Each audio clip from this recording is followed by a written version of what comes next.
भारत माता की जय, भारत माता की जय, इनकलाब जिंदाबाद, इनकलाब जिंदाबाद। सबसे पहले तो मैं अपने सभी साथियों को जो हमारे यहाँ पर हैं, जो शहीद भगत सिंह फाउंडेशन हमारी चल रही है, राजेश जी हमारे मेरे ख्याल अध्यक्ष है, कहाँ पर हैं? राजेश जी किधर गए? तो उन्होंने जो है बहुत ही अच्छा प्रोग्राम कर रखा है और दिन प्रतिदिन ये जिस तरह से कार्यरत कर रहे हैं, समाज सेवा में कार्य कर रहे हैं, बहुत ही बढ़िया काम कर रहे हैं, बहुत ही उम्दा काम कर रहे हैं। इनके साथ साथ मैं आप सभी लोगों का भी धन्यवाद करना चाहूंगा जो कि राजेश जी का साथ दे रहे हैं इस टाइम पे। देखिए भगत सिंह के साथ जिस तरह सुखदेव और राजगुरु सदैव रहते थे, मेरे ख्याल से हमारे राजेश भाई के साथ भी सुखदेव और राजगुरु जैसे दोस्त मित्र हमेशा खड़े रहने चाहिए, जो ना कि सिर्फ इनके साथ रह सके बल्कि जब बात आए फांसी के फंदे पे झूलने की इस देश के लिए तो भी इनके साथ कंधे से कंधा मिला के साथ खड़े हैं।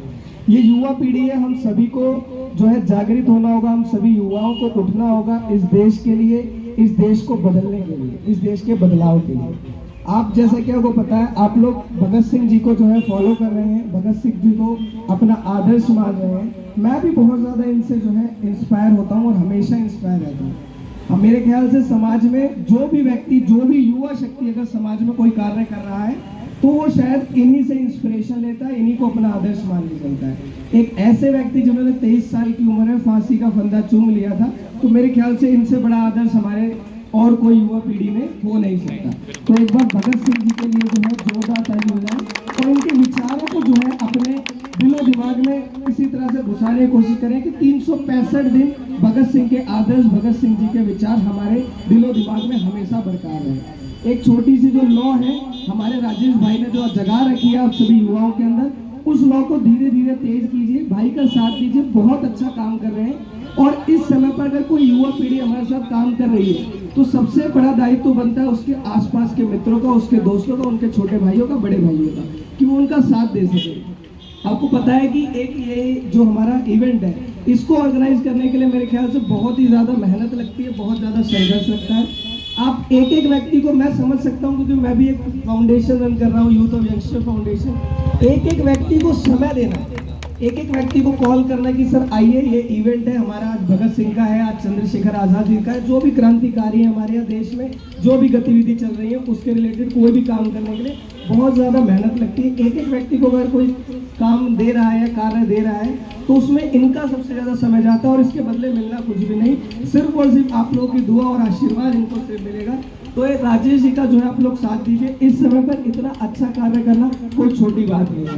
तो एक बार जो है हमारे राजेश भाई के लिए ताली हो जाइए, क्योंकि शहीद भगत सिंह फाउंडेशन की जो लॉ है अभी इनके हाथ में और आप सबको किसी न किसी तरह इनका साथ देना पड़ेगा, डायरेक्ट इनडायरेक्ट दोनों तरह से दे सकते हैं।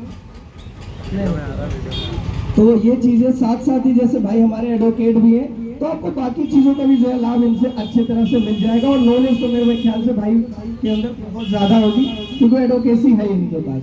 तो जो राजेश जी है बहुत अच्छा काम कर रहे हैं। साथ साथ ही अगर मैं 23 मार्च की बात करूं तो एक बड़ा इंसिडेंट सामने आता है, जैसा को आपको पता होगा कि शादियों का दौर चल रहा होगा आप लोगों के बीच में, कईयों की शादी हो गई होगी, कईयों के रिश्ते आ रहे होंगे। तो इसी तरह का एक इंसिडेंट था भगत सिंह का, जब वो जेल में थे, जब उनकी माता जी उनसे मिलने आई थी तो उनकी माता जी ने ये कहा था कि मैं तो तेरे लिए लड़की देखने गई थी और तू यहाँ पर जेल में कैसे आ गया।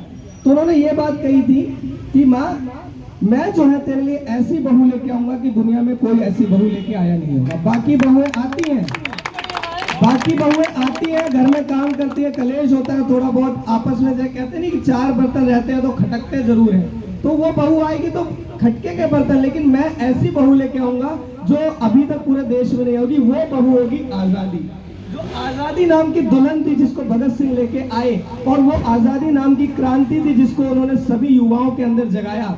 तो मेरे ख्याल से इससे बड़ी बात नहीं थी। और एक छोटा सा जो है मैं बात कहना चाहूंगा कि इस समय पर भगत सिंह जैसा और इंस्पिरेशन और कोई नहीं मिलेगा। जिस तरह से आप लोगों का जो फाउंडेशन है, मैं बहुत समय से ढूंढ रहा था कि भगत सिंह को फॉलो करने वाले लोग होने चाहिए, क्योंकि भगत सिंह ध्यान रखना हमेशा गर्म खून के व्यक्ति थे। गर्म खून का मतलब होता है कि जो प्रतिकार आया उसके तुरंत ही उसके बाद आप जो है उसका विकार करें, मतलब कि जैसे ही एक्शन है तुरंत उसका रिएक्शन लीजिए। भगत सिंह के अगर आप आदर्श को फॉलो कर रहे हैं, उनको आदर्श मान रहे हैं, तो तुरंत प्रतिक्रिया देना सीखिए। और भगत सिंह जैसा युवा जोश मेरे ख्याल से किसी के अंदर नहीं है। तो मैं वो राजेश भाई से भी 2 शब्द बोलना चाहूंगा कि आप लोग बोलिए।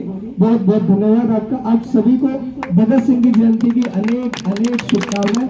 भारत माता की जय। भारत माता की जय। इंकलाब जिंदाबाद। इंकलाब जिंदाबाद।